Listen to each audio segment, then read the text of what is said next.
நன்றிங்கம்மா. வாழ்க வளமுடன். வாழ்க வையகம், வாழ்க வையகம், வாழ்க வளமுடன்.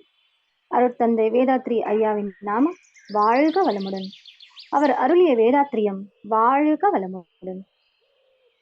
அருட்பேராற்றல் இரவும் பகலும் எல்லா நேரங்களிலும் எல்லா இடங்களிலும் எல்லா தொழில்களிலும் உறுதுணையாகவும் பாதுகாப்பாகவும் வழி நடத்துவதாகவும் அமையுமாக. வாழ்க வையகம், வாழ்க வையகம், வாழ்க வளமுடன். தியானமே யோகம், யோகமே ஞானம், தமிழ் ஆனந்த யோகம். வாழ்க வளமுடன்.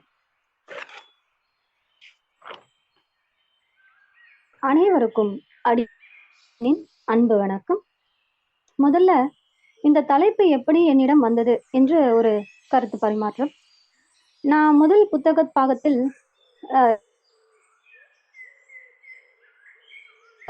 எந்த தலைப்பு பேசுறதுன்னு எதுவும் சொல்லல, நினைக்கல, கூட பார்க்கல.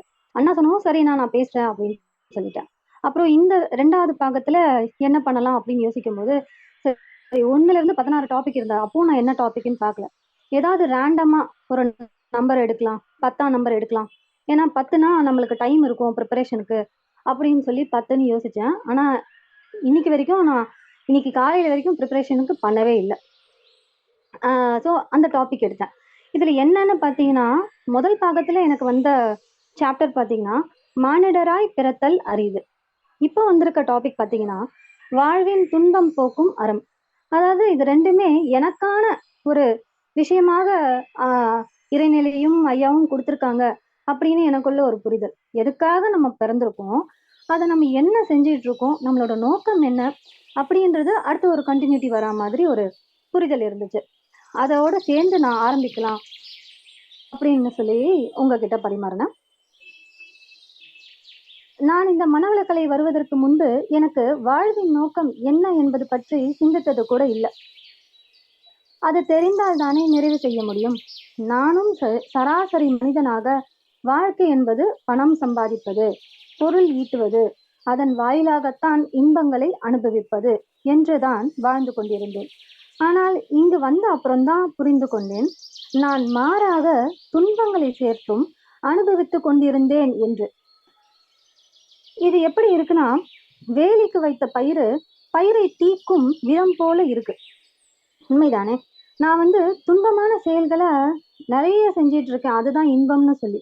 ஆனா அது வாழ்வின் நோக்கத்தை எப்படி கொண்டுட்டு போயிட்டு இருக்குன்னு நான் பார்த்தேன்னா, நாம் வளர்ச்சிக்காக அறிவை உயர்த்தி கொண்டு போவது போல் இருந்து கவிழ்ந்து போய் கொண்டிருக்கிறேன். அப்படிதான் என்னோட செயல் இதுக்கு முன்னாடி வரைக்கும் இருந்துச்சு. ஏனென்றால் வாழ்க்கை வாழ பொருள் தேவைதான், ஆனால் அது மட்டுமே வாழ்க்கை அல்ல. ஆனா நான் அப்படிதான் மனவளக்கலை வரத்துக்கு முன்னாடி இருந்தேன். அப்படி இருக்கும்போது அறம் என்பது யாரும் சொல்லித்தரப்படவில்லை நமக்கு. இந்த இடத்துல இறைஞான ஆசிரியர் நன்மணி ஐயா மாதிரி வேற யாரும் அறம் சொல்லி கொடுக்க இல்லைன்னு தான் நான் சொல்லணும். ஏன்னா ஐயா பேசும்போது ஒரு தடவை கூட அறத்தை டச் பண்ணாம பேசுனது கிடையாது. அப்படி இருக்கும்போது நம்ம இங்க வர்றதுக்கு முன்னாடி பாத்தீங்கன்னா பொதுவான வாழ்க்கையில கோவிலுக்கோ நல்ல ஒரு இடங்களுக்கு போனாலுமே அங்கெல்லாம் கூட இந்த அறம்னா என்னன்னு சொல்லி தந்ததில்ல. நம்ம மனிதனுக்கு தேவையான அறிவு அதை பத்தியும் யாரும் விரிவாக்குனது கிடையாது. கோவில்லையும் பாத்தீங்கன்னா இப்போ என் பொண்ணுக்கு கல்யாணம் ஆகல, இல்ல என் பையனுக்கு குழந்தை பொறுக்கல, அந்த மாதிரி சொல்லும் போது ஒரு பரிகாரமாகவும் சடங்காகவும் ஏதாவது ஒரு செயலை தான் சொல்லுவாங்க. அதுல அறம்னு எதுவுமே சொல்லி கொடுத்ததில்ல. பொதுவா பெண்கள் என்ன பண்ணுவாங்க, அதை பத்தின ஒரு ஆராய்ச்சி கூட செய்யாம சொல்லிட்டாங்க, அப்ப அதை செஞ்சுட்டா நடந்துரும் அப்படின்னு சொல்லி அதை அப்படியே, குறிப்பா பெண்கள் அதிகமானு வச்சுக்கோங்களேன். ஆண்களும் செய்யறாங்க இல்லைன்னு சொல்லல, ஆனா பெண்கள் கொஞ்சம் குறிப்பா அதிகமா. ஏன்னா அவங்களுக்கு குடும்ப பொறுப்பு குடும்ப பாசம் கொஞ்சம் அதிகமா இருக்கிறதுனால அதை அவங்க ஏத்துக்கிட்டு உடனே செய்வாங்க. அந்த இடத்துல ஒரு ஆராய்ச்சி கூட கிடையாது, இது நம்ம பண்றோமே இது சயின்ஸ் ரீதியா என்ன நடக்குது, இல்ல இது எதுக்காக செய்யறோம். அந்த இடத்துல அந்த அறிவை நம்ம செயல்படுத்துறதே கிடையாது. ஒருத்தவங்க சொல்றாங்க, அதை நான் அப்படியே செய்யறேன். அந்த நிலையில தான் பொதுவா இங்க வரத்துக்கு முன்னாடி வரைக்கும் நானுமே இருந்தேன். அறநிலைத்துறை எனும் ஆன்மீக துறையும் இதை மக்களுக்கு அதனை சரியான வகையில் தரவில்லை. அறம் என்பது வெறும் கதைகளாகவே சொல்லப்பட்டது. இதெல்லாம் கதைக்குத்தான் உதவும், நடைமுறைக்கு உதவாது என மாற்றிவிட்டார்கள். தேவைகள் மூன்றை நடைமுறைப்படுத்தாமல் அல்லது சமநிலைப்படுத்தாமல் அறநெறிகள் என்னும் பாதைக்குள்ள நுழைய முடியாது. அறநெறிகள் என்பது ஒழுக்கம், கடமை, ஈகை என மகரிஷி அவர்கள் கூறுவார்கள். அறம் செய்ய விரும்பு என ஔவையார் கூறியிருக்காங்க. ஆனா அவங்களுமே கூட அறத்தை பத்தி விளக்கவில்லை. ஆனா அறம் செய்ய விரும்பினால் அது செயலாக மாறிவிடும். அறநெறிகள் மூன்று மனிதனுக்கு அத்தியாவசியமாகவும் கட்டாயமாகவும் இருக்கிறது. இதை செய்தால்தான் அடுத்த நிலையான அறிவின் உயர் படிகள் எனும் முழுமை பேறு, முக்தி என்ற நிலையினை அடைய முடியும். முழுமை பேறு அடைவது ஒரு புறம் இருந்தாலும் அறநெறிகளை பின்பற்றாமல் வாழ்க்கையில் ஏற்படும் துன்பங்கள் குறையாது. இந்த இடத்துல நம்ம அறிவோட 4 நிலைகள் என்ன அப்படின்றத பார்க்கலாம். முதல் நிலை பார்த்தீங்கன்னா, தேவைக்குள்ள பொருள்களை உணர்வது, தேவையை உணர்வது. பொருள்களை கொண்டு தேவைகளை நிறைவு செய்து கொள்வது. அப்படி நிறைவு செய்து கொள்ளையில சமுதாயத்துக்கும் தனி மனிதனுக்கும் ஒரு ஒழுங்கு ஏற்படுத்தி கொள்வது. அந்த அடிப்படையில் வந்ததுதான் விஞ்ஞானம். இது முதல் நிலையான அறிவு. இரண்டாவது பார்த்தீங்கன்னா, இயற்கையை ரசிப்பது. அப்படி ரசித்ததை மற்றவர்களுக்கும் சொல்லுவது. அந்த மூலமா வந்ததுதான் ஃபைன் அண்ட் ஆர்ட்ஸ். அப்படிதான் உருவானுச்சு. அதுக்கப்புறம் சினிமா, டிராமா அப்படி உருவானது. அதுக்கப்புறம் மூணாவது நிலை பார்த்தீங்கன்னா, இந்த இயற்கை ரகசியங்களை உணர்ந்து கொள்ள வேண்டும் என்ற அறிவு வந்துச்சு. நாலாவது, அதற்கு மேலாக அறிவு அண்டங்கள், பிரபஞ்சம் பற்றியும்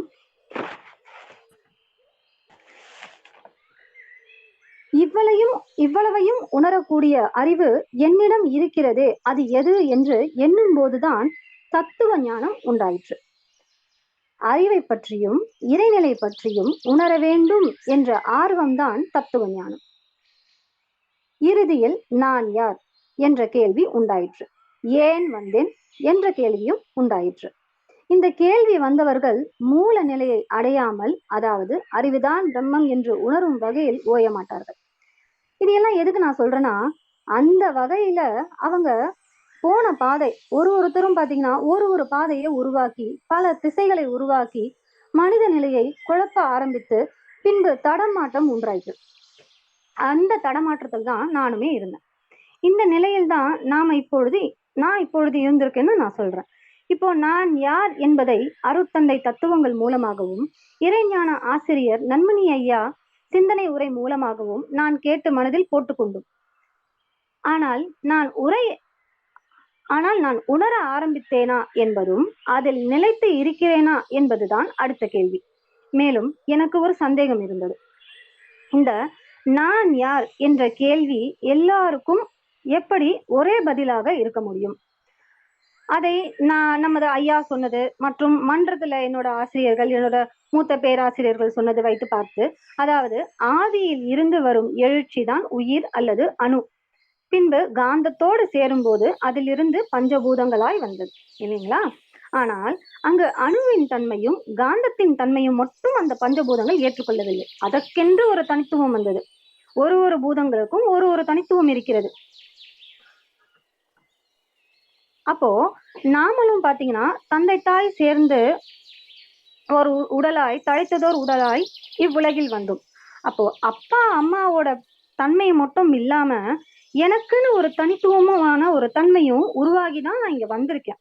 அந்த தனித்துவம் என்னது? அந்த இண்டிவிஜுவாலிட்டி என்னது? அதை முதல்ல கண்டுபிடிச்சு அதற்கு பிறகு என்னுடைய அறிவை கொண்டு செல்ல வேண்டும். இறுதியில் சேரும் இடம் ஒன்றுதான். ஆனால் பிளாங்கா இவங்க சொன்னாங்க, அவங்க சொன்னாங்க அப்படின்னு இல்லாம என்னுடைய தனித்துவம் என்ன என்பதை அறிந்து நான் எதற்கு பூமியில் வந்திருக்கிறேன் என்று அந்த இடத்தில் ஒரு ரோட் மேப் போட்டால் நான் செல்லக்கூடிய பாதை தெளிவாகவும் எளிதாகவும் இறுதியில் கரெக்டான இடத்தில் போய் சேர்ந்து விடுவேன் என்பது இங்க என்னோட புரிதல் தான். இது ஐயா தான் எனக்கு சொல்லணும் இந்த புரிதல் எப்படி அப்படின்னு சொல்லிட்டு. சரி, இப்போ அறிவின் இந்த 4 நிலைய எதற்காக பார்க்க வேண்டும்? நான் சொன்னேன் இல்லையா, இந்த 4 நிலை நம்ம சொன்னோம். அந்த 4 நிலையை எதற்காக பார்க்கணும்? ஏனென்றால் முதல் நிலை ஒழுக்கம், 4வது நிலை இறைநிலை உணர்வது. ஆனால் நான் முதல் நிலை அறிவையே பூர்த்தி செய்யவில்லை. அப்படி இருக்க 4வது நிலையை அடைய நான் வந்து அடைய வேண்டும் என்று நினைத்தால் அந்த இடத்துல நான் பெரும் போராட்டம் அடையக்கூடியது இருக்கும். ஏன்னா நடுவுல இருக்கிற 2 நான் செய்யவே இல்லை. அதை பத்தின ஒரு யோசனையே இல்லை. இன்னைக்கு வரைக்குமே பாத்தீங்கன்னா ரசிக்கிறோம், இமீடியட்டா மாறிடுறோம், நிலைக்கலையே. அதேதான் 3வதும் பாக்குறோம், இறைநிலையை கேட்கிறோம், நிலைக்கலையே, எதுலயுமே நிலைப்படலை. அப்படி எப்படி நான் வந்து டைரக்டா நான் யாருக்கு நான் போக முடியும்? நான் முதல்ல முதல்ல இருக்கிற அந்த ஒழுக்கத்தை நிறைவு செய்து கொள்ளணும். எந்த ஒரு தன்மையிலையும் அந்த ஒழுக்கத்தை மாறாம இருக்கணும். அந்த ஒரு விஷயத்தை தான் நான் இந்த இடத்துல என்னோட புரிதலை சொல்லியிருக்கேன். அதற்காகத்தான் நமது அருட்தந்தை அவர்களும் நமது நன்மணி ஐயா அவர்களும் முதலில் மனிதனாய் வாழுங்கள், பின்பு இறைநிலை பற்றி சிந்திப்போம் என்றார்கள். அப்போ இந்த மனிதன்னா யாரு? அவனுக்கு என்ன தத்துவம்? அங்கதான் 6வது அறிவு அப்படின்றது உள்ள வருது. பொதுவா பாத்தீங்கன்னா 5 அறிவு பிராணிகள் வரைக்கும் நம்ம பார்த்திருக்கோம். அப்போ 6வது பிராணி யாரு? மனிதன். மனிதனுக்கும் 5 அறிவுக்கும் என்ன வித்தியாசம்? 6வது அறிவு தான். ஐயுணர்வு உட்பட்ட உயிர்களினுடைய நோக்கம் என்ன? புலன்கள் மூலமாக உலக இன்பத்தை அனுபவிக்க வேண்டும். ஆனா கொஞ்சம் சிந்திச்சு பார்த்தேன்னா நானுமே கிட்டத்தட்ட கொஞ்சம் வருஷம், ஒரு வருஷம் முன்னாடியோ இல்ல இதுல கொஞ்சம் ஆழ்ந்து வர வரைக்கும் முன்னாடியும் இப்படிதான் இருந்தேன். அப்ப எனக்கும் 5 அறிவுக்கும் ஒரு வித்தியாசமே இல்லாம தான் வாழ்ந்துட்டு இருந்திருக்கேன். வெறும் புலன் இன்பத்தை மட்டும், சாப்பிட்டா போதும், இந்த ட்ரெஸ் போட்டா போதும், இந்த ஒரு நகை போட்டா போதும், இந்த இடத்துக்கு ஆனந்தமா போனா போதும், நான் சொல்றத கேட்டா போதும், இந்த மாதிரி ஒரு புலன் இன்பங்கள் தான். எதுவுமே எனக்குன்னு கொடுத்த அறிவை வச்சு நான் சிந்திக்கவே இல்லை. அப்படிதான் நான் ஒத்துக்கிட்டு சொல்லணும். இந்த நிலையில தான் நான் வந்து 6ஆம் அறிவை நான் உணர்ந்தேன். இங்க நம்ம மனவளக்கலை வந்ததுக்கு அப்புறம் 6ஆம் அறிவு அப்படின்னா மறைபொருள். மறைபொருள்னா என்னது? மனதை அறிதல், உயிரை உணர்தல், தெய்வம் அறிதல். இந்த 3 விஷயங்களை மறைப்பொருளா வச்சிருக்காங்க. அந்த மறைப்பொருளை உணர்றதுக்கு தான் நம்ம மனவளக்கலை நம்மளுக்காக நிறைய பயிற்சிகள் கொடுத்துக்கிட்டு இருக்கு.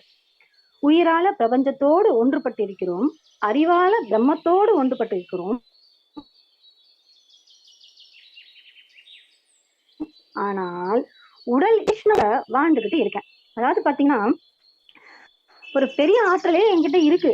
ஆனா நான் அதை உணராம எனக்குன்னு ஒரு எல்லை கட்டிக்கிட்டு இதுதான் நான், இதுதான் பெருசு அப்படின்னு சொல்லி ஒரு மாயையா ஒரு குருட்டுத்தனமா வாழ்ந்துகிட்டு இருக்கேன்.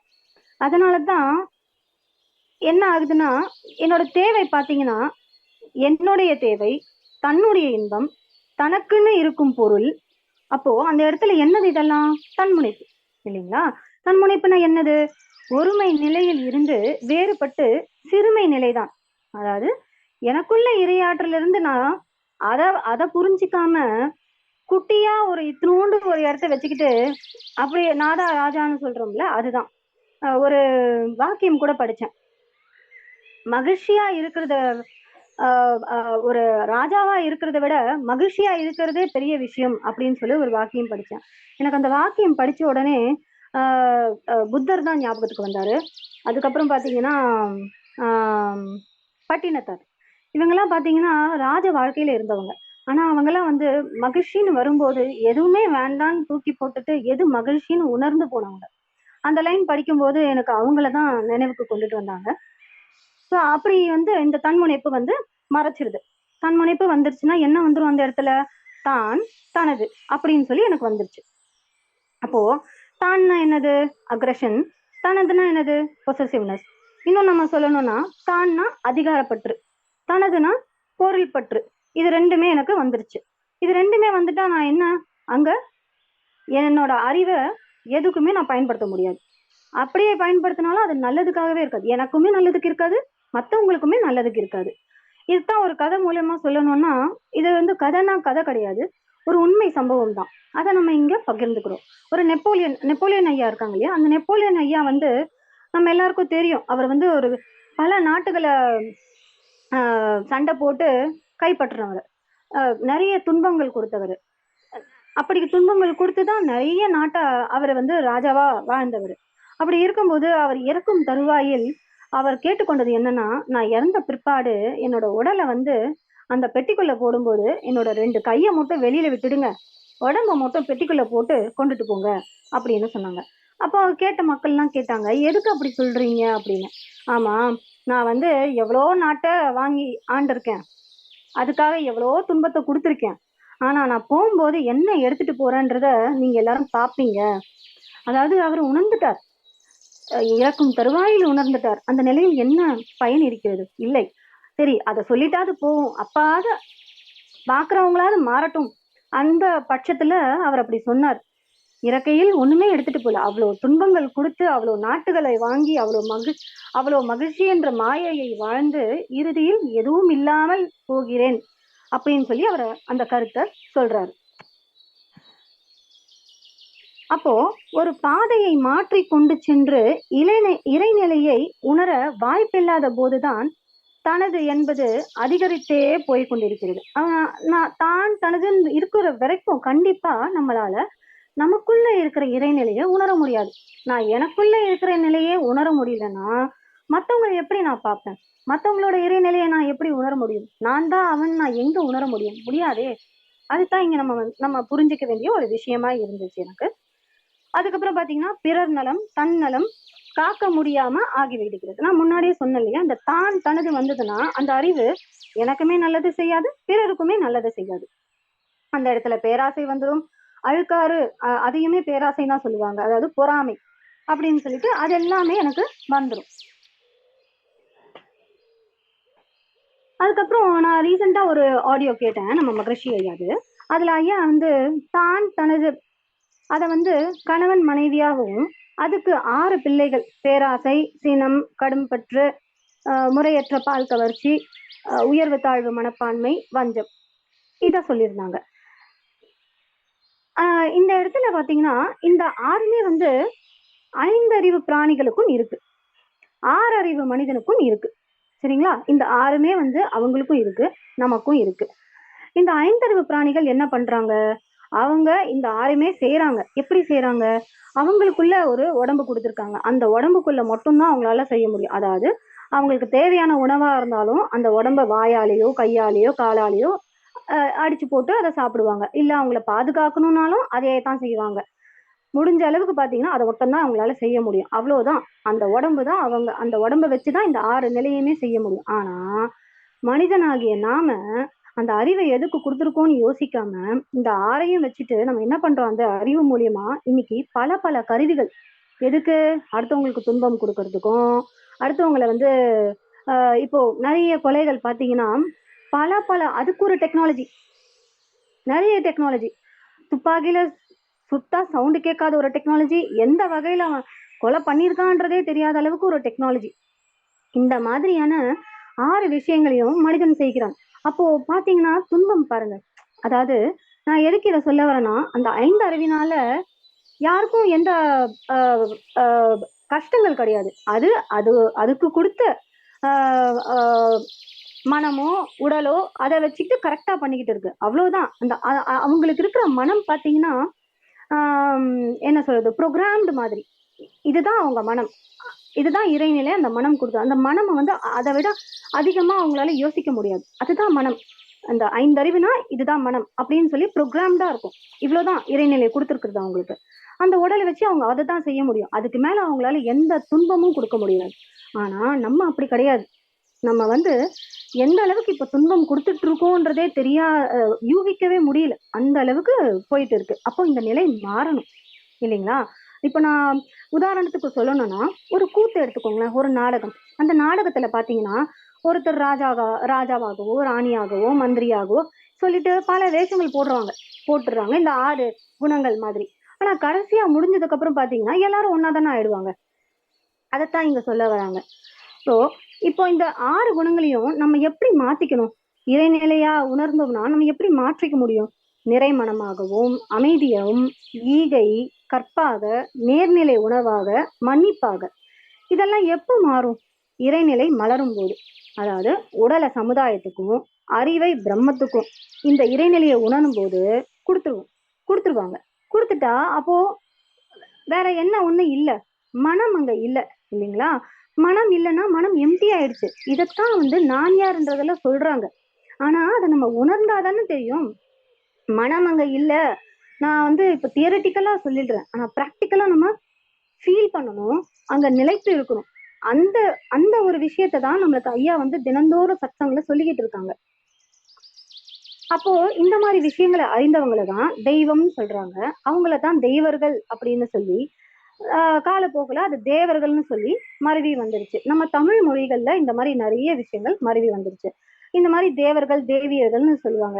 இந்த ஒரு இடத்துல இந்த ஓம் சாந்தி அந்த இடத்துல கூட பாத்தீங்கன்னா அந்த மண்டத்துல போகும்போதே போர்டு வச்சிருப்பாங்க, தேவர்கள் தேவியர்கள் அப்படின்னு சொல்லிட்டு. அப்போ இந்த இடம் நான் எழுதும் போது எனக்கு அது ஞாபகத்துக்கு வந்துச்சு. இறுதியில பாத்தீங்கன்னா முதல்ல இந்த 6 நம்ம சொன்னோம் இல்லையா, இந்த தான் தனது கணவன் மனைவியோட பிள்ளைகள் அவங்கள நம்ம முதல்ல நான் வந்து யோசிக்கணும். எதுல நான் வந்து அதிகமான செயல் மாற்றம் தேவைப்படுகிறது, என்னோட செயல் மாற்றம் எதுல அதிகமா தேவைப்படுது, அதாவது டிசெண்டிங் ஆர்டர்ல எது பெருசு எது சின்னது, அதுக்கு எது, அதுக்கு அடுத்து எது, அதுக்கு அடுத்து எது அப்படின்னு சொல்லி நான் இந்த 6ஐயுமே எடுத்து பட்டியலை போட்டு அதுல எவ்வளவு கணக்கு இருக்குன்னு பார்த்து அதுக்கு தேவையான செயல் மாற்றங்களை செஞ்சு நான் என்ன மாத்திக்கணும். அதுக்கு தேவையான பயிற்சிகள்லாம் நம்ம இங்க எடுத்துக்கிட்டு இருக்கோம்.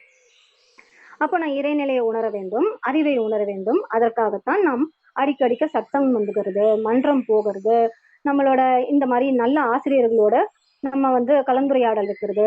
அப்ப சத்தம் போறோம் அங்க. இப்ப நானுமே வாரம் வாரம் சத்தம் போயிடுவேன்.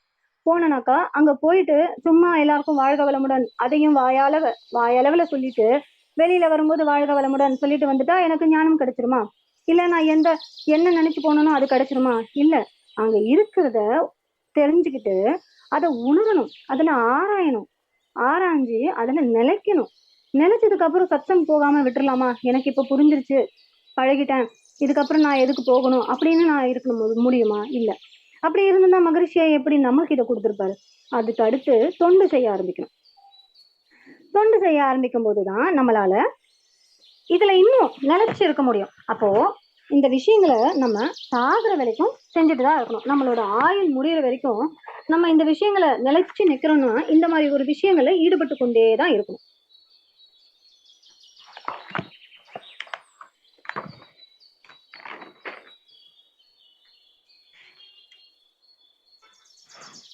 சரி,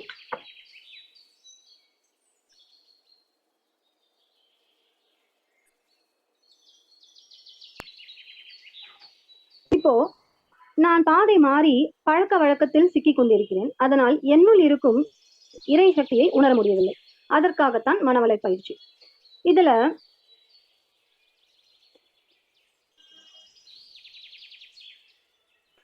வந்த பிற்பாடு வாழ்வின் துன்பம் போக்கும் செயல்கள் என்ன என்ன என்பதை அறிந்தேன். இப்போ இந்த பாகம் 2 புத்தகத்துல கூட 1ல இருந்து 8 வரைக்கும் இருக்கிற டாபிக் பார்த்தனாக்கா நம்ம என்னென்ன துன்பங்களை அனுபவித்துக் கொண்டிருக்கிறோம், என்னென்ன துன்பங்களை கொடுத்து கொண்டிருக்கிறோம் என்பதாகவும் பின்பு மனிதனின் மனதிற்கு மகிழ்ச்சியே தேவை என்பதை பற்றியும் அதற்கு என்னென்ன தேவை என்பதை 10லிருந்து 16 வரை இருக்கும் டாபிக்காக நம்ம ஐயா நமக்கு கொடுத்ததாக நான் பார்த்தேன். நான் அப்படியே எனக்குள்ள ஒரு புரிதலை வச்சுக்கிட்டேன். முன்காலத்தில் தாத்தா பாட்டி அவர்கள் 80 வயதுக்கு மேலாக செய்த துன்பங்கள், அதாவது இன்னைக்கு வரைக்கும் என் பாட்டி இருக்காங்க, அவங்களுக்கு வந்து 94 வயசு ஆகுது. இப்ப பாத்தீங்கன்னா அவங்க செஞ்ச பாவங்களை அவங்களோட உடல் நோக்கி இப்போ தீர்த்துக்கிட்டு இருக்காங்க. அவங்களோட கர்ம வினைய அவங்க உடலாலேயே அவங்க தீர்த்துட்டு போறாங்க. சோ அப்படி இருக்கும்போது என்ன ஆகுதுன்னா அடுத்து வர அவங்களோட பிள்ளைகளுக்கு அந்த கர்ம வினை குறைகிறது இல்லைங்களா? ஆனா இப்போ இப்போ இருக்கிற ஜென்ரேஷன் பாத்தீங்கன்னா 30 வயதிலேயே இறந்து விடுறாங்க, நோய்வாய்ப்படுறாங்க. இதுக்கெல்லாம் என்ன காரணம்? ஏன் இப்படி நடந்தது? நம்ம ஊர்ல முன்னாடி காலத்துல எப்படி இருந்தாங்க, 120 வயசு வரைக்கும் கூட இருந்திருக்காங்கன்னு நம்மளுக்கு தெரியும். ஆனா இப்போ சடனா இப்போ இருக்கிற பீரியட்ல பாத்தீங்கன்னா அதிகமா நடக்குது சிறு வயதில் இறப்பு, சிறு வயதிலேயே பெரிய நோய், அந்த மாதிரி எல்லாம். எதனால? கர்ம வினைகளின் அழுத்தங்கள் கூட கூட 40 வயதில் வரக்கூடிய வியாதிகள் எல்லாம் 4 வயதில் வந்து விடுகிறது. அப்பொழுதும் இந்த சமுதாயம் உணர்ந்து கொள்ளாமல் கர்ம வினைகளை கூட்டிக் கொண்டே செல்கிறது. அதன் விளைவாக அதன் அழுத்தங்கள் கூடி நோய்கள் கருவிலேயே அல்லது கரு வளர்ந்து கொண்டிருக்கும் போதே தோன்றுகிறது. இந்த இந்த வரிகளை நம்ம அழுத்தமா புரிஞ்சுக்கணும். அதாவது 5 மாத கருவினை ஸ்கேன் செய்து நோய்களை கண்டுபிடிக்கிறார்கள். மேலும் அந்த கருவினை வளர விடலாமா வேண்டாமா என்ற முடிவு எடுக்கும் நிலைக்கு செல்வதை நாம் பார்க்கிறோம். கருமையத்தில் இருக்கக்கூடிய கர்மவினை நோய் பதிவுகள் அழுத்தம் தாங்க முடியாமல் அங்கேயே வெளிவந்து விடுகிறது. இப்படிப்பட்ட நிலையில் அறநெறி வேண்டுமா வேண்டாமா என சிந்திக்க வேண்டும்.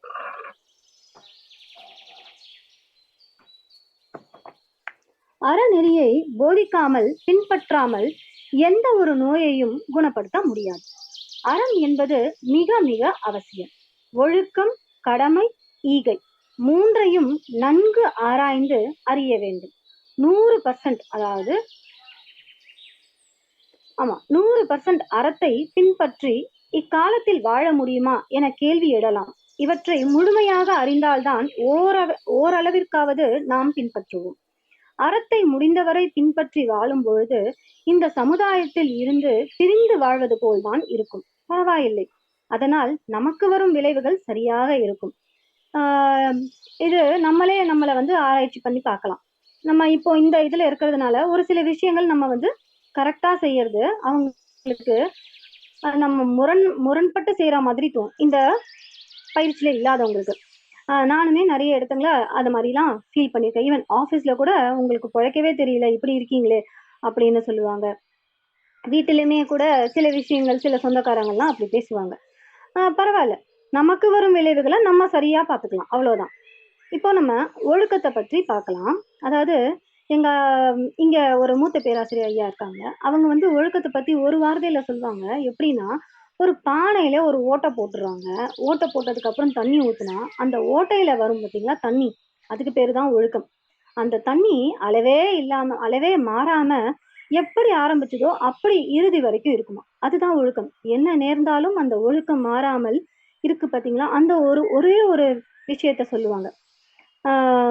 இங்க திருவள்ளுவர் என்ன சொல்றாருன்னா, ஒழுக்கம் விழுப்பம் தரலான் ஒழுக்கம் உயிரினும் ஓம்பப்படும்.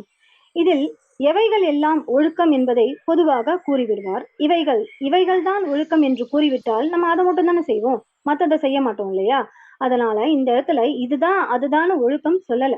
நானுமே இந்த ஒரு விஷயத்தை யோசிச்சேன். அப்போ நாடுக்கு நாடு மாறும், ஊரு மாறும், வீடுக்கு வீடு மாறும் இல்லைங்களா? ஒழுக்கம் என்பது இப்போ நான் இங்க நம்ம இந்தியாலயோ சென்னையிலயோ இருக்கிற மாதிரி ஃபாரின்ல கண்ட்ரீஸ்ல இல்ல அந்த இடத்துல உணவே இல்லாதவங்க இருக்கும். அந்த மாதிரி வேற வேற இடத்துல வேற வேற மாதிரி ஒழுக்கங்கள் இருக்கும். மகரிஷி அவர்களோ ஒழுக்கம் என்பதை எல்லாவற்றையும் ஒன்றிணைந்து ஒரு சூத்திரத்தை கொடுத்து விட்டார். எண்ணம், சொல், செயலால் தனக்கோ பிறருக்கோ தற்காலத்திலோ பிற்காலத்திலோ உடலுக்கோ உயிருக்கோ மனதுக்கோ துன்பம் தராத செயல் ஒழுக்கம். அவ்வாறு துன்பம் தரக்கூடிய செயல் ஒழுக்கம் இல்லை என்பார். இதை விட தெளிவா புரிஞ்சுக்கிறதுக்கு எனக்கு வேற என்ன வேணும்னு தெரியல, இந்த மாதிரி ஒரு புரிதல் கொடுக்கறதுக்கு. நடைமுறையில் மிக பெரிய ஆன்மீக பேச்சாளர்களும் கூட ஒரு துன்பம் தரக்கூடிய செயலை நினைத்தால் அல்லது எண்ணினால் பாவமாகாது, செயலாக மாற்றமடைந்த பிறகுதான் பாவமாகும் என கூறி கேட்டிருக்கிறோம். இது உண்மை இல்லை. நம்ம நன்மணி ஐயாவே நிறைய தடவை இந்த விஷயத்த நம்மளுக்கு விளக்கி இருக்காங்க. ஒரு விஷயத்த நினைக்கிறதுனால அது தப்பு கிடையாது, அது துன்பம் கிடையாது, செஞ்சா மட்டும்தான் துன்பம் அப்படின்னு சொல்லிட்டு இந்த இடத்துல பாத்தீங்கன்னா ஐயாவும் நம்ம நன்மணியாவும் சொல்லியிருக்காங்க, மகிழ்ச்சியாவும் சொல்லியிருக்காங்க. நினைக்கும் போதே அது நம்மளோட செக்கல்ல பதிஞ்சு போயிடுது. பதிஞ்சு போச்சுன்னா அது என்ன நேர்ந்தாலும் எண்ணமா செயலா மாறாம இருக்காது. அப்ப அது துன்பமா கொடுத்துதான் ஆகும். அப்ப நம்ம என்ன செய்யணும், இதுல என்ன நான் புரிஞ்சுக்கிட்டேன்னா, எண்ணத்தை தெளிவா எண்ணத்தை நல்லதா வைக்கணும். எண்ணத்தை நல்லதா வைக்க வைக்க என்னோட செல்களுக்கு நல்லதாயே நான் கொடுத்துட்டு இருக்கேன். இப்ப செல்கள் ஒன்னோடு ஒண்ணு தொடர்பு கொண்டு தானே இருக்கு. ஒரு செல் அழியுதுன்னா அப்படியே போயிடுமா? அந்த செல்லுல இருக்கிறத இன்னொரு செல்லுக்கு டிரான்ஸ்ஃபர்மேஷன் கொடுத்துட்டு தானே போகுது. இப்ப எங்க ஆபீஸ்ல எல்லாம் அப்படிதான் ஷிஃப்ட் இருக்கும். காலையில ஷிஃப்ட், மத்தியானம் ஷிஃப்ட், நைட் ஷிஃப்ட்.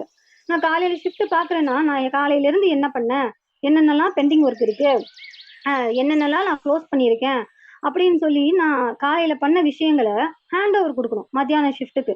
அதுதான் நம்ம செல்லும் செய்யுது. ஹேண்ட் ஓவர் பண்ணிட்டு போகுது. அப்ப ஹேண்ட் ஓவர் பண்ணும்போது என்ன ஆகுது? ஒரு செல்லு செத்து போச்சுன்னா அதோட முடிஞ்சு போச்சுன்னு கிடையாது. அதுல இருக்கிற பதிவு இன்னும் ஒரு செல்லுக்கு கொடுத்துட்டு தான் போகுது.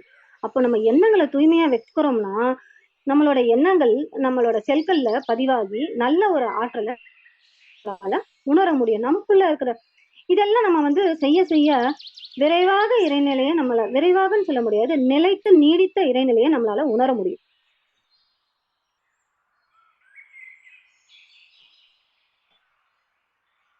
அப்ப பாத்தீங்கன்னா, எண்ணம், சொல், செயலால்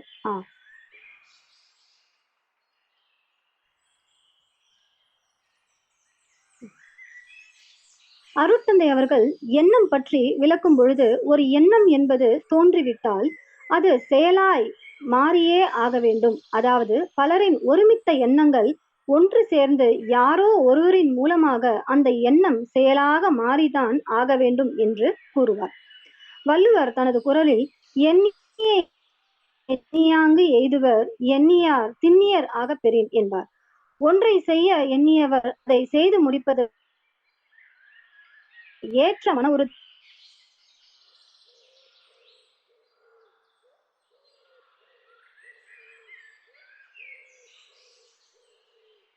அடைய நினைப்படியே அடைவார் அப்படின்னு சொல்றாங்க. இந்த நம்ம நான் என்ன புரிஞ்சுக்கிட்டேன்னா, இப்போ ஒரு விஷயம் நான் நல்லது செய்யணும், ஆனா செய்ய மாட்டேன். உடனே வேற டைவர்ஷன் பழசுக்கே போயிடுறேன். ஏன்? அந்த இடத்துல அந்த திண்மை இல்ல. அந்த ஒரு இதுதான் அந்த அந்த இடத்துல ஒழுக்கம் கூட சொல்லலாம். இந்த திண்மைன்னு கொடுத்துட்டாலே அந்த ஒழுக்கம் அங்க வந்துருது. அது மாறக்கூடாது. இல்லையே, எனக்கு தேவைப்பட்டா நான் மாத்திக்கிறேன். இந்த இந்த விஷயம் செய்யக்கூடாதுன்னு எனக்கு தெரியும். ஆனா எனக்கு இந்த விஷயம் இப்ப செஞ்சாதான் முடியும் அப்படின்னா நான் என்ன பண்றேன்? அதுல இருந்து விலகி அதை நான் மாத்திக்கிறேன். மாத்திட்டு என்ன பண்றேன்னா பாட்டு அந்த இடத்துல பிரேக் பண்ணிட்டு போயிடுறேன். இப்போ நல்ல விஷயங்களுக்கு எடுத்துக்கலாமே. நல்ல விஷயங்களுக்குன்னு பார்த்தா, இப்போ ரீசெண்டா ஜனவரி 1 அன்னைக்கு நம்ம ஐயா ஜாதகம் இந்த 2024 எப்படி இருக்கும் அப்படின்னு கணிச்சு சொன்னாங்க. அதுல பாத்தீங்கன்னா, நம்ம செய்ய வேண்டியது என்னது? வாழ்த்து.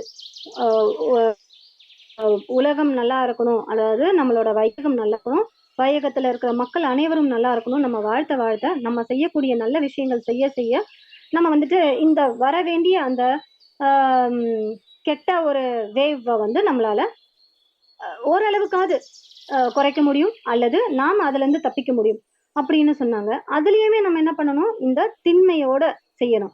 வாழ்த்து அப்படின்றது வாழ்க வளமுடன், வாழ்க வளமுடன் அப்படி சொன்னா அது வந்துருமா அப்படின்றது இல்ல. அங்க அந்த உணர்வு வரணும்.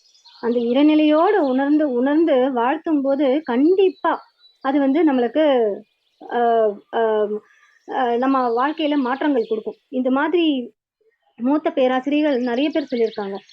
நோய்வாய்ப்பட்டவர்களுக்கு கூட உணர்வோடு வாழ்த்தி அவங்களோட நோய்வாய்கள் மாறி இருக்கு. அதோட நிலை பாத்தீங்கன்னா நல்ல நிலைக்கு மாற ஆரம்பிச்சிருக்கு. இது எல்லாத்துக்கும் காரணம் இறைநிலையோட ஒன்றி போகணும். அந்த ஒழுக்கம் மாறாம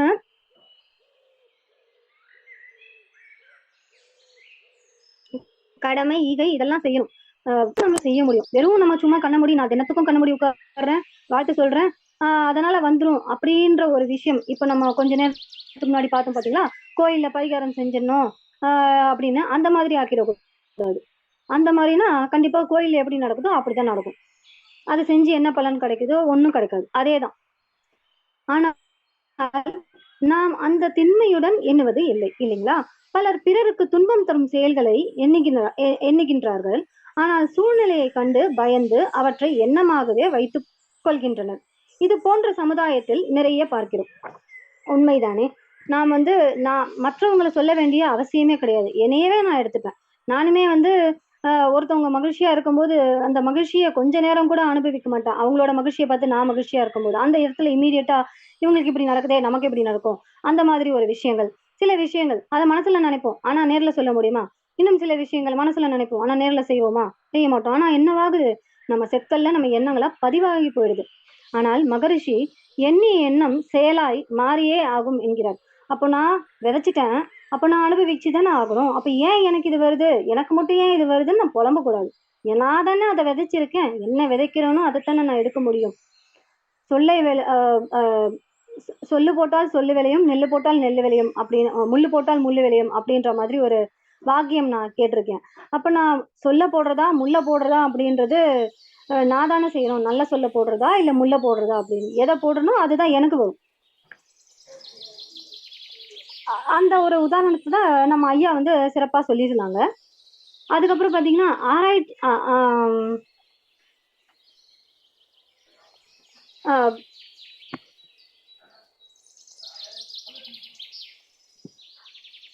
உதாரணத்துக்கு பாத்தீங்கன்னா, இருப்பவன் சொந்த வீட்டில் இருந்து கொண்டு இல்லாதவன் வாடகை வீட்டில் இருப்பது.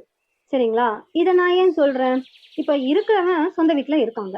இல்லாதவங்க வாடகை கொடுத்துட்டு வாடகை வீட்டுல இருக்காங்க. வாடகை கொடுக்குறவங்க எல்லா மாசத்துலயும் நல்ல மனசோட வாடகை கொடுக்க முடியுமா? அவங்க எப்படி வாடகை கொடுப்பாங்க? இருக்கப்பட்டவன் ஆனா எவ்வளவு வாடகை வாங்குறான் பாரு, கொஞ்சமாவது குறைக்கிறானா அப்படின்று மனசுல கொஞ்சம் அந்த ஒரு கசப்பு தன்மை இருக்குதானே செய்யும். இது எதுக்கு சொல்றேன்னா, நம்ம இப்ப பார்த்தோம் இல்லையா, அந்த ஒரு விஷயத்துக்காக சொல்றேன். இதுவுமே கூட மகிழ்ச்சி ஐயா சொன்னாங்களாம் ஒரு சத்சங்ல இருக்கும்போது, நம்ம ஊர்ல தான் தெரியுமே, ஒரு கூட்டம் கூடினாலே அங்க கலெக்ஷன் ஆக ஆரம்பிச்சிடும்.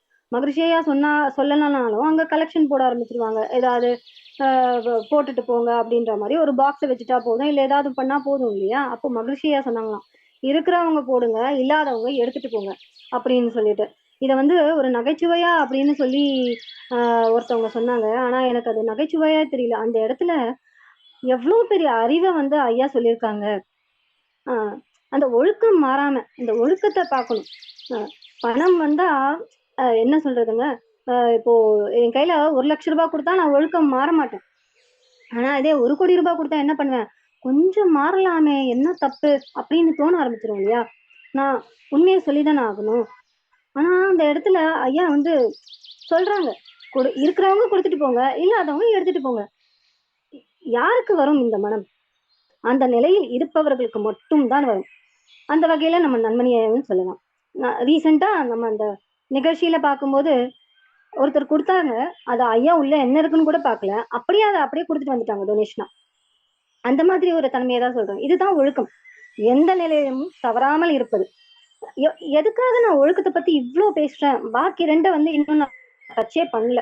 ஏன் அப்படின்னு பாத்தீங்கன்னா, ஒழுக்கம் இல்லாம நான் கடமையும் ஈகையும் செஞ்சேன்னா இதுக்கு முன்னாடி நான் எப்படி இருந்தனோ அப்படியேதான் இருப்பேன். என்னால இறைநிலைய உணர முடியாது.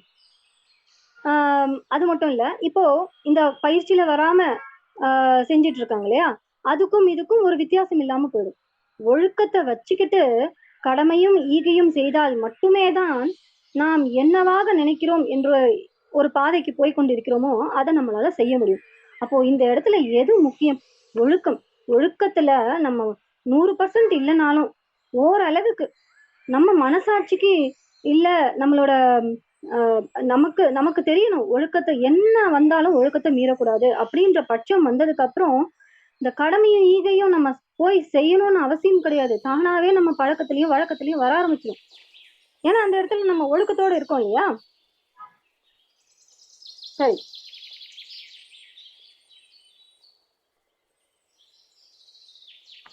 இதுதான் இந்த இடத்துல நான் வந்து சொல்லணும்னு நினைச்சிட்டு இருந்தேன்.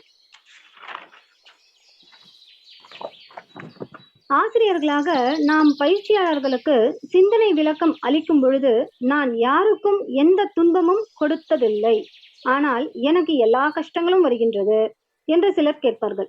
அவர்கள் எந்த பாவங்கள் செய்யவில்லை எனினும் நிறைய கெட்ட எண்ணங்கள் நினைத்து கொண்டே இருந்தார்கள். அதைத்தான் நம்ம கொஞ்ச நேரத்துக்கு முன்னாடி பார்த்தோம் இல்லையா. நம்ம எண்ணங்கள் செல்ல போயிட்டாலுமே அது செயலா மாறாம இருக்காது. அப்போ நம்ம இந்த கேள்வி கேட்கறதுல அர்த்தமே கிடையாது. அப்ப அடுத்து பாத்தீங்கன்னா, அதற்கும் கர்ம வினை வரத்தானே செய்யும். அது மட்டும் இல்லாமல் தான் அறியாமல் பல பாவங்களை செய்திருப்பார்கள். கர்மயத்தில் உள்ள கர்ம வினைகளின் கணக்கீடுகளை எளிதில் அறிந்து கொள்ள முடியாது. புறத்தோற்றத்திற்கும் ஒருவர் எந்த பாவமும் செய்யாதது போல் தான் தெரியும். ஆனால் அவர் எண்ணிய எண்ணங்களால் எத்தகைய கர்ம வினைகள் பதிவாகி உள்ளது என அறிவது கடினம். எனவே எண்ணம் சொல் செயலால் எவையெல்லாம் கர்ம வினைகளாக மாறுமோ அவைகள் எல்லாம் ஒழுக்கம் இல்லை என்று மகரிஷி ஐயா விளக்குவார்கள். மேலும் ஒழுக்கம் என்பது செயல் அல்ல, ஒழுக்கம் என்பது ஒழுக்கமாய் இருத்தல், ஒழுக்கம் என்பது இருப்பு.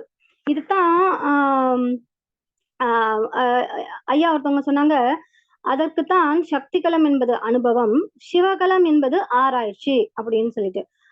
அதனாலதான் மௌனம் பயிற்சிய அதிகமா செய்வாங்க. ஏன்னா அந்த இடத்துல நம்ம ஆராய்ச்சி பண்ணுவோம். சக்தி களத்துல அனுபவத்தையும் சிவகளத்துல ஆராய்ச்சியும் நம்ம செய்ய செய்ய நம்ம இந்த நிலைக்கு வர முடியும். அந்த இருப்பு நிலையில நம்ம ஆராய்ச்சி பண்ணதான் நம்மளால இந்த நிலைக்கு வர முடியும். பொதுவாக அடுத்தவர்களுக்கு கொடுக்கும் போது மட்டுமே ஒழுக்கத்தையும் பாவித்தனையும் விளக்கி கூறுகிறோம். தனக்குத்தானே துன்பம் கொடுத்தாலும் பாவ செயல் என்பது மகரிஷி கூறும் புதுமை. ஒழுக்கமற்ற செயல்களை தமக்குத்தாமே செய்து கொள்வதை மகரிஷி அவர்கள் கூறும் பொழுது, ஆங்கார காலம் அதில் அகந்தை செய்தால் அத்தனையும் பாழாக போய்விடாதே, சாங்காலம் காரம் வரும்போது அத்தனையும் சத்தியமாய் வினையாய் வந்து விடுமப்பா என்று சொல்வார்கள். அதாவது என்ன சொல்றாங்கன்னா, வயசு இருக்கும்போது செய்யற துன்பங்கள் கண்டிப்பா வயசானதுக்கு அப்புறம் வந்தே தீரும் அப்படின்னு இந்த இதுல சொல்றாங்க. இப்பெல்லாம் வந்து வயசு ஆகுதானே தெரியல, எந்த வயசுல வருதுன்னே தெரியல. அந்த அளவுக்கு நம்ம வந்து கொடுக்க ஆரம்பிச்சிட்டோம். அதனால வயசானதான் வரும்ன்றது இப்போ சொல்ல முடியல.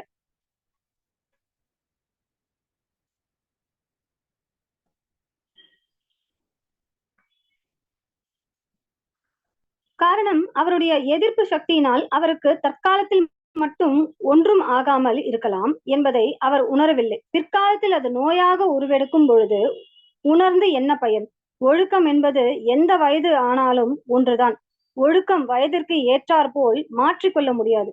அவரவர் வயதிற்கு ஏற்றவாறு தேவைகளை தேவையின் அளவில் நிறைவு செய்ய வேண்டும்.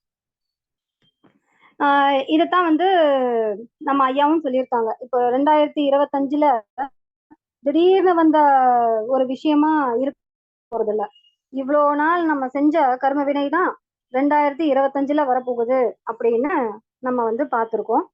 அத முடிஞ்ச அளவுக்கு நானுமே மற்றவங்களுக்கு பகிர்ந்து கொண்டே இருந்துட்டு இருக்கேன். எந்த அளவுக்கு நம்ம நல்ல செயல்களை செய்ய முடியும் அப்படின்னு சொல்லிட்டு. எனவே பிற்காலத்தில் விளையும் நோய்களுக்கு தற்காலத்தில் செய்யும் ஒழுக்கமற்ற செயல்களே காரணமாகின்றன. நாம் செய்யும் ஒவ்வொரு சிறிய சிறிய தவறுகளும் பெரிய விளைவுகளாய் மாறும். மகரிஷியிடம் சிலர் கேட்டார்களாம், இந்த சமுதாயத்தில் நான் யாருக்கும் பெரிய துன்பங்கள் கொடுக்கவில்லை சாமி, ஆனால் பெரிய துன்பங்கள் வருகின்றன சாமி என்று கேட்டார்களாம். அதற்கு ஆசான் ஒரு கத்திரிக்காய் கதைய சொன்னாங்களாம். கிலோ வந்து 1 கிலோ கல்லுக்கு வரல. கடைசியா ஒரே ஒரு கத்திரிக்காய் போடும்போதுதான் அது 1 கிலோக்கு வந்துச்சு. அப்ப அந்த ஒரு கத்திரிக்காய் மட்டும் நம்ம வாங்கிட்டு போக முடியுமா? கிடையாது இல்லையா? அந்த மாதிரிதான் இந்த ஒரு விஷயங்களை நம்மளுக்கு ஐயா சொல்லி புரிய வச்சாங்க. அது போலவே சிறு வயதில் இருந்து சிறிய சிறிய தவறுகளை செய்து 40 வயதாகும் பொழுது அத்தனை சிறிய தவறுகளும் ஒன்று சேர்ந்து பெரிய விளைவுகளை தருகின்றன. தற்காலத்திலும் பிற்காலத்திலும் உடலுக்கும் மனதுக்கும் தவறுகளை செய்யும் பொழுது மிக விழிப்புணர்வுடன் இருந்து கொள்ள வேண்டும். உடலுக்கு கொடுத்தாலும் அது மனதுக்குத்தான் துன்பம். உடலுக்கு கொடுப்பதை விட மனதுக்கு கொடுப்பது மிக வேதனை தரும். ஒழுக்க பண்பாட்டிலே பார்த்தோம்னா, நான் எனது வாழ்நாளில் யாருடைய உடலுக்கும் மனதிற்கும் துன்பம் தரமாட்டேன். இதில் யாருடைய என்பதை தனக்கும் பிறருக்கும் என்று தெரிந்து கொள்ள வேண்டும். துன்பம் கொடுக்காத செயல் ஒழுக்கம் என விளங்கி கொண்டோம். அந்த ஒழுக்கத்தை கடைபிடிக்கும் விழிப்புணர்வுடன் இருக்க வேண்டும். சாதாரண விழிப்புணர்வு விட விளைவறிந்த விழிப்பு நிலை இல்லைங்களா? ஒரு எண்ணத்தை எண்ண போகிறோம் என்று சொல்ல போகிறோம், ஒரு செயலை செய்ய போகிறோம் என்று வைத்துக் கொள்வோம். இப்போ அதை எண்ணுவதற்கு முன், சொல்வதற்கு முன், செய்வதற்கு முன் உடனடியாக ஒரு நொடியில் இதனுடைய விளைவு துன்பமாக வருமா, துன்பம் போக்குவதாக வருமா என்று முடிவெடுத்து அந்த எண்ணத்தை, சொல்லை, செயலை தவிர்த்து விட வேண்டும் அல்லது செய்துவிட வேண்டும். இதற்கான திறனை விளைவறிந்த விழிப்பு நிலை என்பார்கள். இதைத்தான் நம்ம வந்து ஒழுக்கமா பார்த்துக்கிட்டு இருக்கோம். அப்ப நம்ம இது வரைக்கும் பாத்தீங்கன்னா ஒழுக்கத்தை பத்தியே பார்த்துட்டு இருந்தோம். ஏன்னா என்னோட புரிதல் எப்படின்னா, இந்த ஒழுக்கத்தை ஒழுங்கா செஞ்சுட்டோம்னா அடுத்து வர கடமை ஈகை வந்து தானாகவே வந்துரும் அப்படின்னு சொல்லிட்டு. அப்போ இந்த ஒழுக்கம் இன்னும் மேலா நம்ம கொண்டுட்டு போகிறதுக்கு உடற்பயிற்சி, காயக்கல்பம், தியானம், அகத்தாய்வு, தற்சோதனை இத தினந்தோறும் ஒழுங்கா கடைபிடித்து வந்தால் மற்ற ஒழுக்கம் தானாகவே வந்துவிடும். இது மட்டும் இதை செய்ய செய்ய நமக்குள்ள இருக்கிற செயல் மாற்றங்கள் அது தானாகவே நம்மளை நம்ம அறிய ஆரம்பிச்சிருவோம். மேலும் சத்சங் அல்லது சிந்தனை உரை கேட்டுக்கொண்டே இருக்க வேண்டும். இப்படி இருந்தால் மனோசக்தி, மன வலிமை, மன அமைதி கிடைக்கும். நம்ம வந்து அந்த ஒரு சார்ந்த குழுவிலேயே இருந்துகிட்டே இருக்கணும். அந்த மாதிரி இருக்கும்போது நம்மளோட மனோசக்தி, மன வலிமை, மன அமைதி இது எல்லாமே முக்கியம் இல்லையா?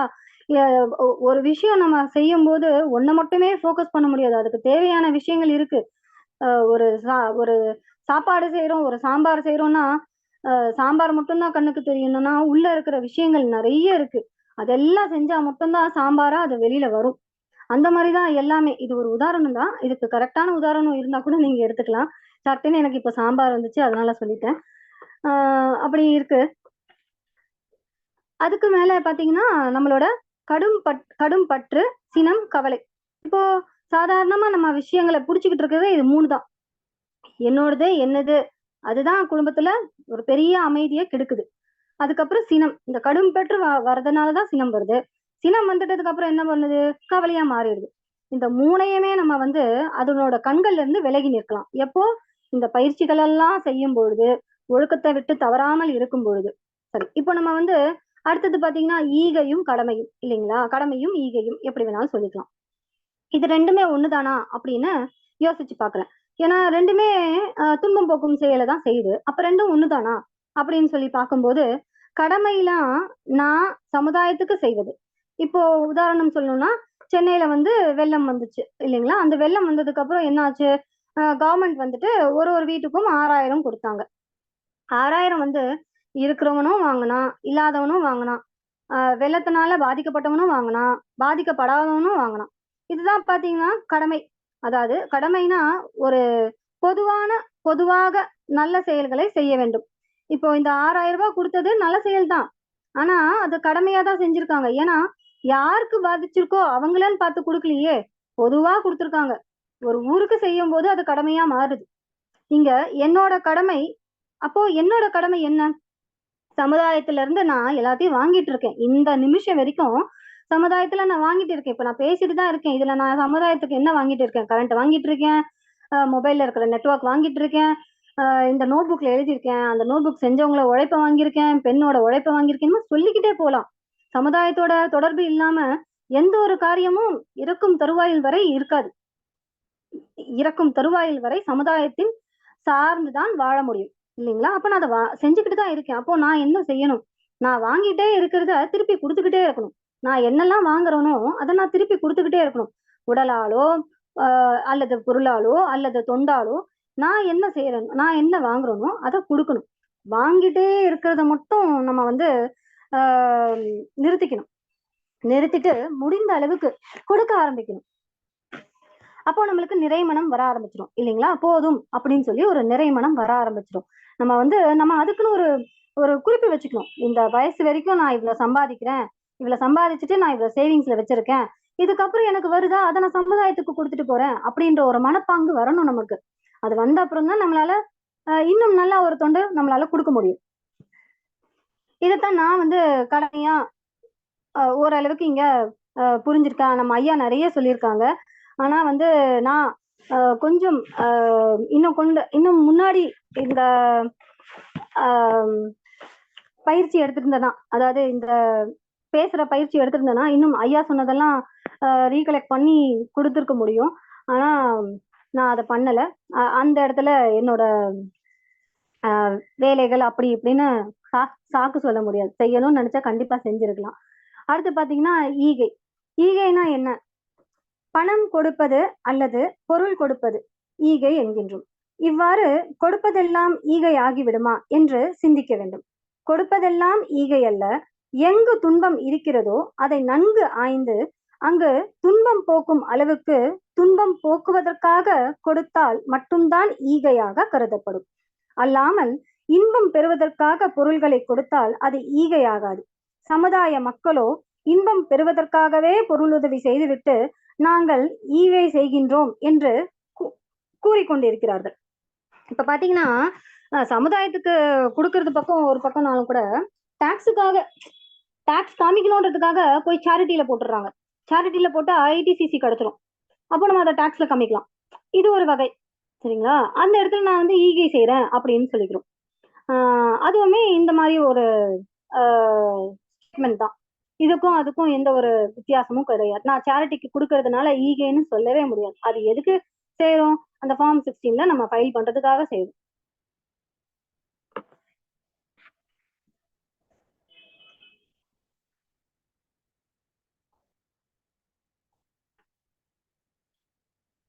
ஒருவர்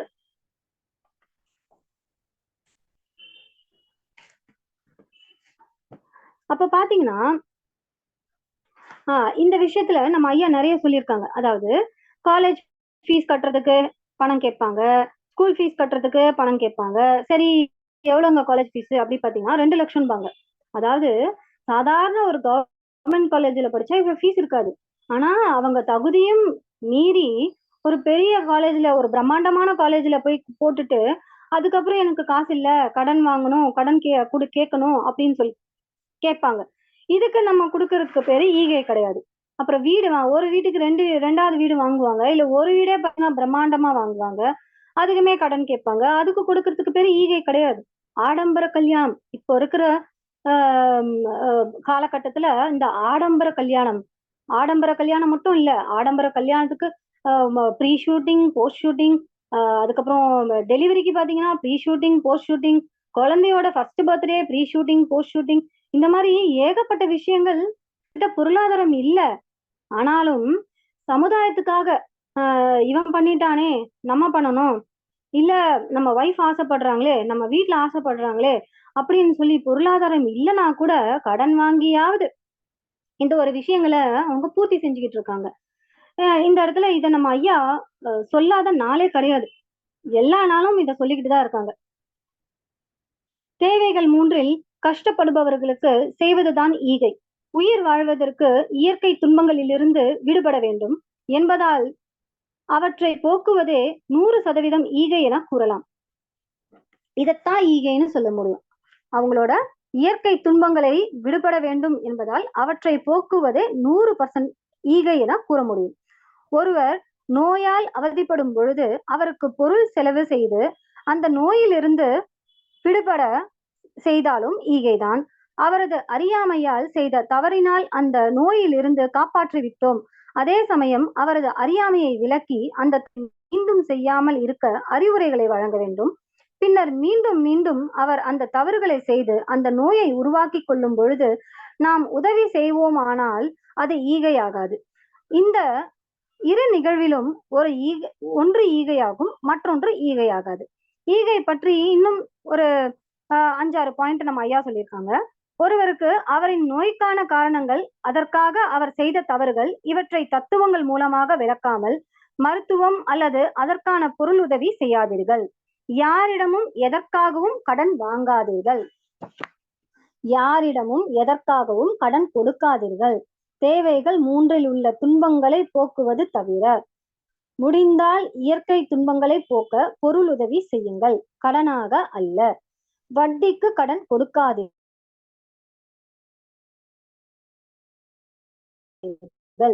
சௌகரியமாக வாழ்வதற்கு தன்னிடம் வசதி இல்லாததால் மட்டுமே பொதுவாக கடன் கேட்கப்படுகின்றன. இதைத்தான் நம்ம கொஞ்ச நேரத்துக்கு முன்னாடி பார்த்தோம். அதுதான் இப்ப இன்னும் நம்ம ஐயாவோட பாணியில நம்ம இங்க பார்த்தோம். இறுதியாக ஒரு சின்ன கதை சொல்லிக்கலாம். கொஞ்ச நாளைக்கு முன்னாடி நான் ஐயாட்ட பேசும்போது ஐயா ஒரு கதை சொன்னாங்க. மழை டைம்ல ஒரு பாட்டிமாக்கு உடம்பு முடியாம போயிடுச்சு. அப்ப அந்த பாட்டிமாவை ஹாஸ்பிட்டலுக்கு கூட்டிட்டு போனோம். அப்ப அங்க இருந்தவங்க ஆட்டோ பிடிக்கிறாங்க. ஆட்டோக்காரர் மழை காலத்துல, அதுவும் வந்து பாத்தீங்கன்னா லேட் நைட்டு, அந்த லேட் நைட்ல ஆட்டோக்காரங்களை கூப்பிட்டாலே எவ்வளவு கேட்பாங்கன்னு உங்களுக்கு தெரியும் இல்லைங்களா? ஸோ ஒரு பெரிய ஒரு அமௌண்ட் கேட்டாங்க. அப்போ பேரம் பேசுற அளவுக்கு கிடையாது. அதனால அந்த பாட்டிய வந்து ஆட்டோல எடுத்துட்டு ஹாஸ்பிட்டலுக்கு போனாங்க. அப்போ வரைக்கும் அந்த ஆட்டோக்காரருக்கு தெரியாது. அப்புறம் அந்த பாட்டியை தூக்கிட்டு வரும்போது தான் பாக்குறாரு, இப்படி ஒரு உடல்நல முடியாத ஒரு அவங்க கிட்ட போய் நம்ம வந்து பேரம் பேசிட்டு இருந்திருக்குமே அப்படின்னு சொல்லி. அப்ப அந்த ஹாஸ்பிட்டலுக்கு வந்ததுக்கு அப்புறம் அந்த ஆட்டோக்காரர் எல்லாரும் இறங்கறதுக்கு முன்னாடி இறங்கி அந்த பாட்டியை ஒரு கையில மத்தவங்க பிடிக்கும் போது இவரும் ஒரு பக்கம் போய் பிடிச்சு ஹாஸ்பிட்டல்ல கொண்டு போய் சேர்க்கிறாங்க. அப்போ சொன்ன அமௌண்ட்டை கொடுக்கணும் இல்லையா? அதனால கொடுக்க வரும்போது அவரு அதெல்லாம் ஒண்ணும் வேணாங்க, நீங்க பாட்டியை பாத்துக்கோங்க, நான் நாளைக்கு வந்து விசாரிக்கிறேன் பாட்டி எப்படி இருக்காங்க அப்படின்னு சொல்லிட்டு இந்த கதையில நான் சொல்றேன். இந்த கதை எதுக்காக நம்ம சொல்ல வரோம்? இந்த கதையில பாத்தீங்கன்னா ஒருவன் மூணு நிலையாக இருக்கிறான். ஒண்ணு தனக்காக, இன்னொன்னு பிறருக்காக. இதாவது எனக்காக வாழ்வது, பிறர் என்ன நினைப்பான் அப்படின்றதுக்காக வாழ்வது. அதாவது இந்த இடத்துல பாத்தீங்கன்னா, இந்த ஆட்டோக்காரன் வந்து காசு கேட்கிறான் இல்லையா? அப்போ அதிகமா காசு கேட்கும்போது அந்த பாட்டியோட மகனோ இல்ல பேரனோ அவன் என்ன நினைப்பான், இந்த நிலைமையில கூட பாரு இவன் எப்படி எவ்வளவு காசு கேட்கிறான் அப்படின்னு சொல்லி அவனை பத்தி நினைக்கிறது. சோ அடுத்தவனை பத்தி நினைக்கிறது. ஆனா இறுதியில எது வந்து வந்துச்சு? இறைவன். அந்த ஆட்டோக்காரன் இறங்கி வந்து பாட்டியை கொண்டு போய் சேர்த்துட்டு, எனக்கு காசும் வேண்டாம், எதுவும் வேண்டாம். நான் நாளைக்கு வந்து அவங்க எப்படி இருக்காங்க அப்படின்னு கேட்டு தெரிஞ்சுக்கிறேன் அப்படின்ற ஒரு இறைவன். அந்த இடத்துல அதுதான் நிலைச்சு நிக்குது. அப்ப நமக்குள்ள நம்ம நினைக்கலனாலும் எந்த ஒரு தருணத்துல, முக்கியமான தருணத்துல நம்மளையே அறியாம இறைநிலை வந்துடுது. அப்ப அதுதான் நிலைச்சு இருக்கு.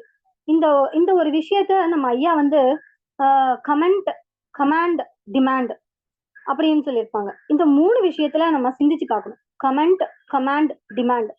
இத செய்யாம இருந்தாலே நமக்குள்ள என்ன வரும் அப்படின்றத சிந்திச்சு பார்க்கணும்.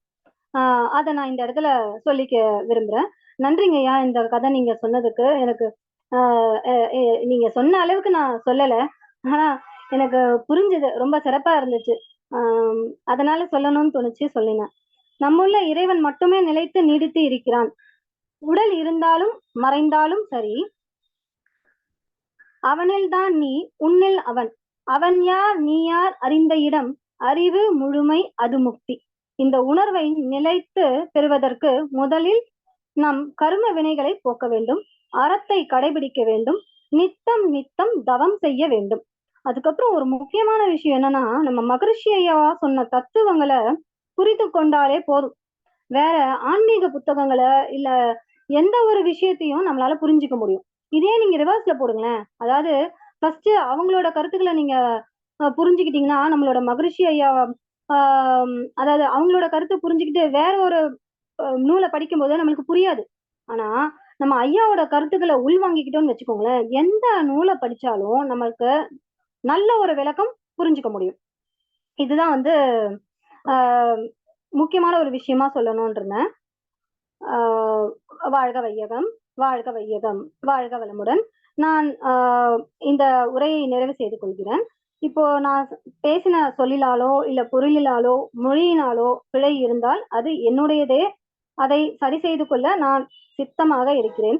இந்த பகிர்வில் எனது அறிவிற்கு எட்டிய கருத்துகளில் நிறைவும் மகிழ்ச்சியும் பெற்றிருந்தால் அதன் பெருமை நமது குருவாகிய வேதாத்ரி மகரிஷி ஐயா அவர்களையும் இறைஞான ஆசிரியர் நன்மணி ஐயா அவர்களையுமே சாரும். மேலும் எனக்கு நான் எப்போதும் மன்றத்துக்கு போற காசிராஜன் ஐயா மற்றும் மூத்த பேராசிரியர் 2 பேருமே எனக்கு கொடுத்துக்கிட்டே இருப்பாங்க, நம்ம நன்மணி ஐயா மாதிரி. அவங்களுக்கும் இந்த நேரத்துல நான் நன்றிகள் சொல்லிக்கணும்னு ஆசைப்படுறேன். இந்த மகிழ்ச்சியிலே நான் யானும் கலந்து மனநிறைவு பெறுகிறேன் என்றும் தெரிவித்துக் கொள்கிறேன். நன்றி. வாழ்க வளமுடன். இவ்வளவு நேரம் எனது புரிதலை செவி கொடுத்து கேட்ட இந்த நல்ல உள்ளங்கள் அனைவருக்கும் அன்பு கலந்த நன்றி. நன்றிங்க ஐயா, நன்றிங்க அம்மா. வாழ்க.